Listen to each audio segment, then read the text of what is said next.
Plus 46। ये gate 2018 में पूछा गया था, तो उसको सोल्व करते हैं। An atom in it singlet state is subjected to a magnetic field. एक एटम है, किस स्टेट में है? सिंगलेट स्टेट में है। तो देखो सिंगलेट स्टेट का मतलब क्या है? S is equal to 0। आप जानते होंगे सिंगलेट स्टेट ये स्टेट होती है, ठीक है ना। इसमें नो अनपेयर्ड इलेक्ट्रॉन, कोई भी अनपेयर्ड इलेक्ट्रॉन नहीं हो, पेयर्ड इलेक्ट्रॉन नहीं होता, नो अनपेयर्ड इलेक्ट्रॉन, ठीक है। दोनों के दोनों थे, दोनों के दोनों पेयर्ड है। तो वो कह रहे सिंगलेट स्टेट है। तो द जीमन, जब हम जानते हैं एस इज इक्वल टू 0, जब टोटल स्पिन एंगुलर मोमेंटम हमारे पास 0 होता है तो कौन सा जीमन स्प्लिटिंग होती है?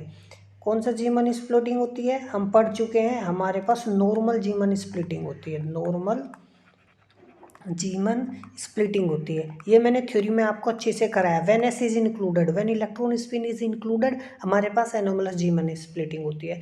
तो कह रहा है जो जीमन स्प्लिटिंग हुई है ना, क्या एक 650 नैनोमीटर स्पेक्ट्रल लाइन में कितना है? 0.03 नैनोमीटर, यानी जीमन स्प्लिटिंग एनर्जी लेवल्स में होती है, लेकिन हमें किस में वेव लेंथ के टर्म में दे रखा है। कोई बात नहीं। वो पूछ रहा है मैग्नेटिक फील्ड कितना है जिसकी वजह से स्प्लिटिंग हुई है। हमने क्या मैग्नेटिक फील्ड अप्लाई किया है। आप भली बात ही जानते हो नॉर्मल जीमन स्प्लिटिंग में क्या होता है, एक जो एनर्जी लेवल होता है, ठीक है ना, जिसमें कि एनर्जी कि में कितनी इंक्रीमेंट होती है ड्यू टू मैग्नेटिक फील्ड। ध्यान से देखो, एनर्जी में कितनी इंक्रीमेंट होती है ड्यू टू एक मैग्नेटिक फील्ड। तो जितनी एनर्जी में इंक्रीमेंट होती है वो होती है हमारे पास GL, ये होता है हमारे पास बोर मैग्नेटन, समझ में आया, ML, और ये मैग्नेटिक क्वांटम नंबर, और ये क्या हो गया? Magnetic field. ये L इसलिए ले आया देखो ऑर्बिटल, क्योंकि हमारे पास स्पिन तो होता नहीं है, ठीक है। यदि हम एनोमलस जीमन इफेक्ट की बात करते हैं तो यहाँ पे क्या आ जाता है? J आ जाता है, टोटल एंगुलर मोमेंटम। अब आपको पता होना चाहिए फॉर एन इलेक्ट्रॉन GL का वैल्यू कितना होता है? 1 होता है। तो बेसिकली हम इस चीज़ को ऐसे लिखते हैं। तो इतनी इंक्रीमेंट होती है मैग्नेटिक फील्ड में, मैग्नेटिक फील्ड के कारण एनर्जी में। समझ में आ गई बात। अब यदि एनर्जी, तो डिफरेंस कितना आएगा एनर्जी में? डिफरेंस कितना आ जाएगा? यदि देखो हमारे पास पहले क्या था, ये स्पेक्ट्रल लाइन थी, लैम्डा आ रही थी। अब मैग्नेटिक फील्ड की वजह से क्या हुआ? स्प्लिटिंग हुई है। अब हमारे पास दो मैग्नेटिक फील्ड लाइन्स, मान लो एक आ रही है λ1 और एक क्या आ रही है λ2, ठीक है ना। और इन दोनों में हमें डिफरेंस दे रखा है स्प्लिटिंग में कितना? 0.03 नैनोमीटर।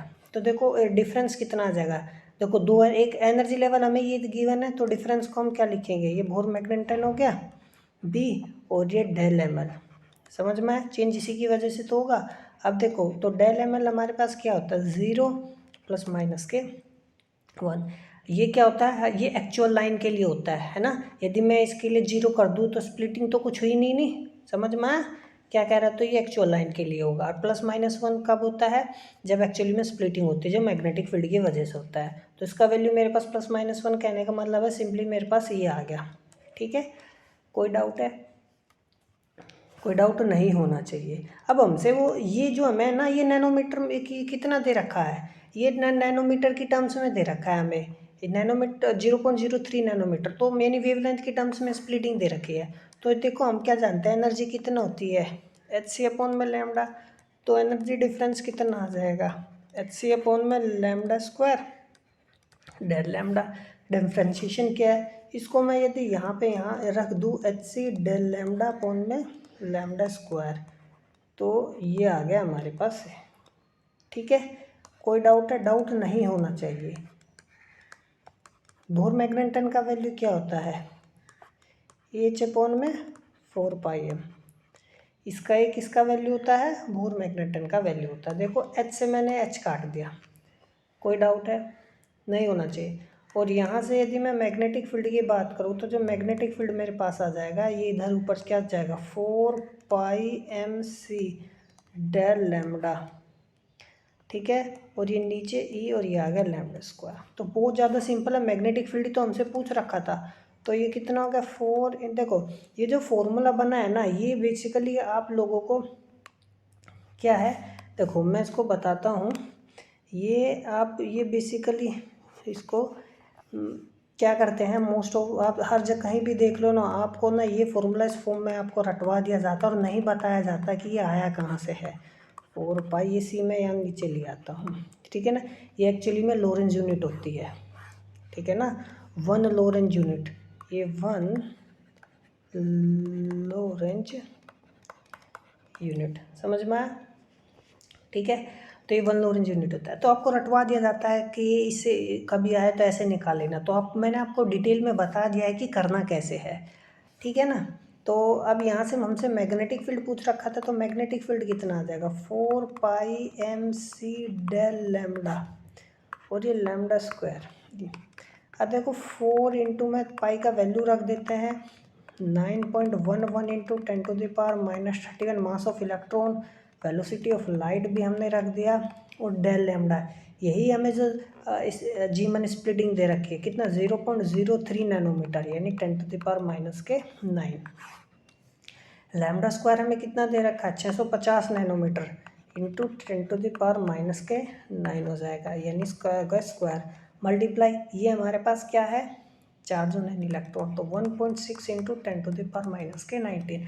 ये गेट में क्वेश्चन हमसे देखो पूछा गया, तो गेट में आपको पता होना चाहिए, आपको कैलकुलेटर अलाउड होता है, आप इसको काट पीट के जब सोल्व करोगे, ठीक है ना, तो ये रफली 1.52 टेस्ला आएगा, ठीक है।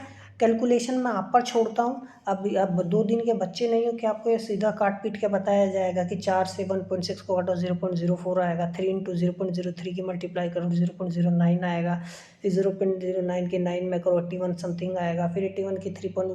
तो ये चीज़ें नहीं करानी, ठीक है ना। तो मैंने आपको बेसिक बता दिया कैसे करना है, कैलकुलेशन घर करना, क्वेश्चन हो गया हमारा खत्म, ठीक है। आपका कोई भी क्वेश्चन हो आप मुझे कमेंट में बताओ, मैं आपको सोल्व करके दूंगा, ठीक है। जेस्ट का हो, किसी का भी हो, कैसा भी हो। अब ध्यान रखना, देखो मैं ये बेसिकली बोलता नहीं आप लोगों को कि भाई लाइक करो, सब्सक्राइब करो, फलाना करो, ढिमका करो, क्योंकि उस चीज़ में बहुत ज़्यादा समय जाता है। तो आप लोगों का समय कीमती है, चीज़ें आपको अच्छी लगी हो तो रिकमेंड कीजिए दूसरों को, ठीक है। तो मिलते हैं, तब तक पढ़ते रहिए, मज़े करते रहिए।